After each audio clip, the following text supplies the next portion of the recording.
Hello everyone, welcome to Endless Knowledge. இந்த வீடியோவில் நாம எதை பற்றி பார்க்க போகிறோம்னா ஆக்சஸில் வேர்ட் merge அதாவது மெயில் merge எப்படி கிரியேட் பண்ணலாம்ங்கிறத பற்றி தான் பார்க்க போகிறோம். ஸோ உங்களுக்கு இந்த வீடியோவில் உள்ள கண்டென்ட் எல்லாம் புரியுதுன்னா மறக்காமல் லைக் பண்ணுங்கள் அண்ட் இதை பற்றி தெரியாதவங்களுக்கு கண்டிப்பாக ஷேர் பண்ணிவிடுங்க. அண்ட் நீங்கள் இன்னும் சேனலை சப்ஸ்கிரைப் பண்ணாமலே பார்த்துட்டு இருக்கீங்கன்னா மறக்காமல் சப்ஸ்கிரைப் பண்ணுங்கள் அண்ட் சப்ஸ்கிரைப் பண்ண கையோட பக்கத்தில் இருக்கக்கூடிய பெல் ஐக்கனை கிளிக் பண்ணி ஆல் நோட்டிஃபிகேஷன்ஸை மறக்காமல் எனேபிள் பண்ணிக்கோங்க.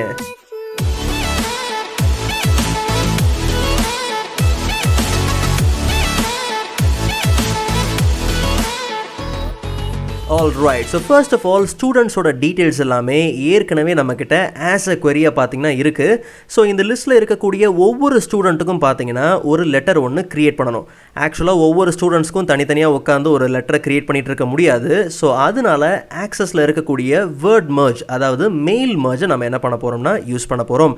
ஸோ ரொம்ப சிம்பிள், நம்மளோட டீட்டெயில்ஸ் எல்லாமே பார்த்தீங்கன்னா கான்டாக்ட் டீட்டெயில்ஸுங்கிற இந்த queryல தான் பார்த்தீங்கன்னா இருக்குது. ஜஸ்ட் நம்ம இந்த கான்டாக்ட் டீட்டெயில்ஸ் queryயை செலக்ட் பண்ணிவிட்டு எக்ஸ்டர்னல் டேட்டா டேப்பில் பார்த்தீங்கன்னா அங்கே நமக்கு எக்ஸ்போர்ட் குரூப்பில் வேர்ட் merge. ஸோ ஒன்ஸ் நம்ம வேர்ட் merge ஆப்ஷனை கிளிக் பண்ணதுக்கப்புறம் பார்த்தீங்கன்னா Microsoft word mail merge wizard பார்த்தீங்கன்னா நமக்கு ஓப்பன் ஆகிடும். ஸோ இந்த விசார்டில் நமக்கு ரெண்டு ஆப்ஷன் இருக்குது, நல்லா கவனிங்க. ஏற்கனவே நம்மக்கிட்ட ஒரு வேர்ட் டாக்குமெண்ட் ரெடியாக இருக்குது. அந்த டாக்குமெண்ட்டில் இந்த டேட்டாவை நான் லிங்க் பண்ண போகிறேன் அப்படிங்கிற பட்சத்தில் நம்ம ஃபர்ஸ்ட் ஆப்ஷனை தாராளமாக நம்ம என்ன பண்ணலாம், யூஸ் பண்ணிக்கலாம். இல்லை என்கிட்ட எந்த விதமான டாக்குமெண்ட்டும் கிடையாது, இதுக்கப்புறம் தான் ஒரு டாக்குமெண்ட்டை நான் க்ரியேட் பண்ணணும், அந்த டாக்குமெண்ட்டை க்ரியேட் பண்ணி அதுக்கப்புறம் தான் இந்த டேட்டாவெல்லாம் நான் லிங்க் பண்ணணும் அப்படிங்கிற பட்சத்தில் செகண்ட் ஆப்ஷன் நம்ம என்ன பண்ணலாம், யூஸ் பண்ணிக்கலாம். ஆக்சுவலாக நம்மளும் பார்த்தீங்கன்னா ஒரு புது டாக்குமெண்ட்டை இனிமேல் தான் க்ரியேட் பண்ணணும். ஸோ அதனால் second option create a new document and then link the data to it. So second option நம்ம செலக்ட் பண்ணிவிட்டு ஜஸ்ட் ஓகே கொடுத்த உடனே பார்த்தீங்கன்னா எம்எஸ் வேர்ட் நமக்கு ஓப்பன் ஆகிடும். ஸோ கவனித்து பார்த்தீங்கன்னா எம்எஸ் வேர்ட் நமக்கு ஓப்பன் ஆயிடுச்சு. ஸோ ஒன்ஸ் நீங்கள் எம்எஸ் வேர்டை ஓப்பன் பண்ண உடனே பார்த்தீங்கன்னா அங்கே நமக்கு step by step mail merge wizard பார்த்தீங்கன்னா ரெடியாக ஓப்பனில் இருக்கும். ஆக்சுவலாக மெயில் mergeல நமக்கு மொத்தம் 6 ஸ்டெப் தான், ரொம்ப ஈஸியாக நம்ம என்ன பண்ணலாம், இதை கம்ப்ளீட் பண்ணலாம். ஸோ கவனித்து பார்த்தீங்கன்னா step number 1 select document type. So ஆக்சுவலாக நம்ம லெட்டர் டாக்குமெண்ட் தான் கிரியேட் பண்ண போகிறோம். ஸோ இங்கேயும் பார்த்தீங்கன்னா ஏற்கனவே லெட்டருங்கிற ஆப்ஷன் தான் பார்த்தீங்கன்னா செலெக்ஷனில் இருக்குது. ஸோ ஸ்டெப் நம்பர் 2 கவனித்து பார்த்தீங்கன்னா செலக்ட் ஸ்டார்டிங் டாக்குமெண்ட். ஸோ இந்த டாக்குமெண்ட்டில் தான் நம்ம ஒர்க் பண்ண போகிறோம். So use the current document. So இங்கேயும் நம்ம எதுவுமே சேஞ்ச் பண்ண வேண்டிய அவசியம் கிடையாது. So step number 3. So step number 3ல நம்மளோட ரெசிபியன்ட் லிஸ்ட்டை பார்த்தீங்கன்னா செலக்ட் பண்ணணும். பட் ஏற்கனவே நம்மளோட ஆக்சஸ் டேட்டா பேஸில் கான்டாக்ட் டீட்டெயில்ஸுங்கிற குவேரியை தான் ஆஸ் அ ரெசிபியன்ட் லிஸ்ட்டை நம்ம இங்கே இம்போர்ட் பண்ணிட்டு தான் வந்திருக்கிறோம். இன்கேஸ் நீங்கள் இந்த ரெசிபியன்ட் லிஸ்ட்டை எடிட் பண்ண போகிறீங்கன்னா தாராளமாக எடிட் ரெசிபியன்ட் லிஸ்ட் கொடுத்து நம்ம தாராளமாக எடிட் பண்ணிக்கலாம். ஸோ கவனித்து பார்த்தீங்கன்னா கிட்டத்தட்ட 500 ரெக்கார்ட்ஸ் பார்த்தீங்கன்னா இங்கே இருக்குது. ஸோ இன்கேஸ் யாரையாவது நம்ம இங்கேருந்து அன்செக் பண்ணால் தாராளமாக நம்ம என்ன பண்ணலாம், இந்த லிஸ்ட்லேயே கூட நம்ம அன்செக் பண்ணாலும் பண்ணிக்கலாம். ஸோ அதை பற்றி பிரச்சனை இல்லை. இப்போதைக்கு நம்ம யாரையும் அன்செக் பண்ண போகிறதில்ல, ஜஸ்ட் நம்ம ஓகே கொடுத்துக்கலாம். So step number 4. ஸோ இந்த ஸ்டெப் நம்பர் 4ல தான் நமக்கு முக்கியமான வேலை இருக்குது. என்னென்னா ரைட் யுவர் லெட்டர். ஸோ இப்போதைக்கு நம்ம டம்மியாக ஒரு லெட்டரை வேகமாக க்ரியேட் பண்ணிக்கலாம். ஸோ ஃப்ரம் என்லெஸ் நாலேஜ் ஏதாவது ஒரு அட்ரஸ் டைப் பண்ணிக்கலாம். So 36 3rd Cross, okay, Ilango Nagar, Salem 1. So 2 அட்ரஸில் நம்ம ரெசிபியண்ட்டோட அட்ரஸை நம்ம ப்ளேஸ் பண்ணி ஆகணும். ஸோ ரொம்ப சிம்பிள். ஸ்டெப் நம்பர் 4லேயே பார்த்தீங்கன்னா நமக்கு அட்ரஸ் பிளாக் கொடுத்துருக்காங்க. இல்லைனா கூட தாராளமாக நீங்கள் மெயிலிங் டேப்பில் அட்ரஸ் பிளாக் ஃபீல்டை தாராளமாக நீங்கள் என்ன பண்ணலாம், இன்சர்ட் பண்ணலாம். ஸோ அட்ரஸ் பிளாக்கை நீங்கள் ஓப்பன் பண்ணி பார்த்தீங்கன்னா அங்கே நமக்கு ரெசிபியண்ட்டோட நேம், ஸ்டூடெண்ட்டோட first name and last name, அதுக்கப்புறம் பார்த்தீங்கன்னா அவங்களோட அட்ரஸ் பார்த்தீங்கன்னா கரெக்டாக நமக்கு ப்ளேஸ் ஆகிருக்கு. இன்கேஸ் உங்களுக்கு இந்த ஸ்டூடெண்ட்டோட நேம் வரல அப்படிங்கிற பட்சத்தில் நல்லா கவனிங்க.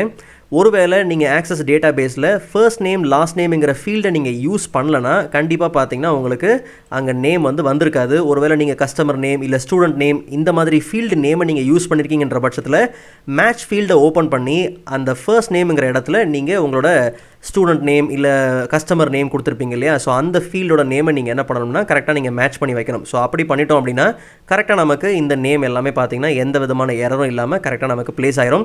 ஸோ நாம் இப்போதைக்கு ஜஸ்ட் என்ன பண்ணலாம், ஓகே கொடுத்துக்கலாம். அண்ட் கண்டிப்பாக நமக்கு கான்டாக்டோட நம்பர் வரணும். ஓகே, ஸோ கான்டாக்ட் நம்பர் இருக்கணும். ஸோ ஜஸ்ட் நம்ம என்ன பண்ணலாம், இன்சர்ட் merge ஃபீல்டு, பிகாஸ் இங்கே நமக்கு அட்ரஸ் பிளாக் க்ரீட்டிங் லைன் தான் இருக்குது, கான்டாக்ட் நம்பரில். ஸோ ஜஸ்ட் நம்ம என்ன பண்ணலாம், மெயிலிங் டேப்பில் போயிட்டு இன்சர்ட் merge ஃபீல்டில் நம்ம கான்டாக்ட் நம்பரை நம்ம என்ன பண்ணலாம், உள்ளே ப்ளேஸ் பண்ணிக்கலாம். இமெயில் அட்ரஸ் நமக்கு தேவையில்லை. அண்ட் அதுக்கு அடுத்தது பார்த்தீங்கன்னா ஒவ்வொரு ஸ்டூடெண்ட்டுக்கும் போய் நம்ம உட்காந்து டியர் மிஸ்டர் ராஜேஷ், டியர் சுரேஷ்லாம் கொடுத்துருக்க முடியாது. ஸோ க்ரீட்டிங் லைனை நம்ம என்ன பண்ணலாம், கையோட இன்சர்ட் பண்ணிடலாம். ஸோ நமக்கு டியர் இருந்தாலே ஓகே. ஒருவேளை உங்களுக்கு 2 தான் வேணும்னா நீங்கள் 2 கூட நம்ம என்ன பண்ணலாம், சேஞ்ச் பண்ணிக்கலாம். ஸோ நாம் இப்போதைக்கு டியர் ப்ளேஸ் பண்ணிவிட்டு ஜஸ்ட் நம்ம ஓகே கொடுத்துக்கலாம். ஸோ பாடிக்கு இப்போதைக்கு நான் எதுவும் டைப் பண்ண போகிறதில்ல, ஜஸ்ட் ஒரு ரேண்டை நம்ம என்ன பண்ணலாம், உள்ளே ப்ளேஸ் பண்ணிக்கலாம். Okay, right. ஸோ இந்த இடத்துல ஜஸ்ட் இப்போதைக்கு தேங்க்யூ ஓகே ஃபைன். ஸோ இப்போ நமக்கு தேவையான எல்லா ஃபீல்டையும் நம்ம என்ன பண்ணியாச்சு, உள்ளே ப்ளேஸ் பண்ணியாச்சு. ஸோ இப்போ நம்ம ஸ்டெப் நம்பர் 5 ப்ரிவியூ ஆர் லெட்டர்ஸ்க்கு நம்ம போனதுக்கப்புறம் பார்த்திங்கன்னா கரெக்டாக நமக்கு ஸ்டூடெண்ட்டோட name and address, contact number and அதுக்கு அடுத்தது பார்த்திங்கன்னா ஸ்டூடெண்ட்டோட ஃபர்ஸ்ட் நேம் வந்து நமக்கு கரெக்டாக ஃபர்ஸ்ட் நேம் அண்ட் லாஸ்ட் நேம்லாம் பார்த்திங்கன்னா கரெக்டாக க்ரீட்டிங் லைனில் கரெக்டாக ப்ளேஸ் ஆயிடுச்சு. ஸோ இதுக்கப்புறம் நம்ம ரெக்கார்ட்ஸை சேஞ்ச் பண்ணும்போது பார்த்திங்கன்னா ஸ்டூடெண்ட்டோட ரெக்கார்டை நம்ம சேஞ்ச் பண்ணும்போது பார்த்திங்கன்னா அதுக்கேற்ற மாதிரி நமக்கு ஒவ்வொரு ஸ்டூடெண்ட்டோட name, address and contact number, greeting line எல்லாமே பார்த்திங்கன்னா பர்ஃபெக்டாக நமக்கு என்ன ஆயிரும், சேஞ்ச் ஆயிரும்.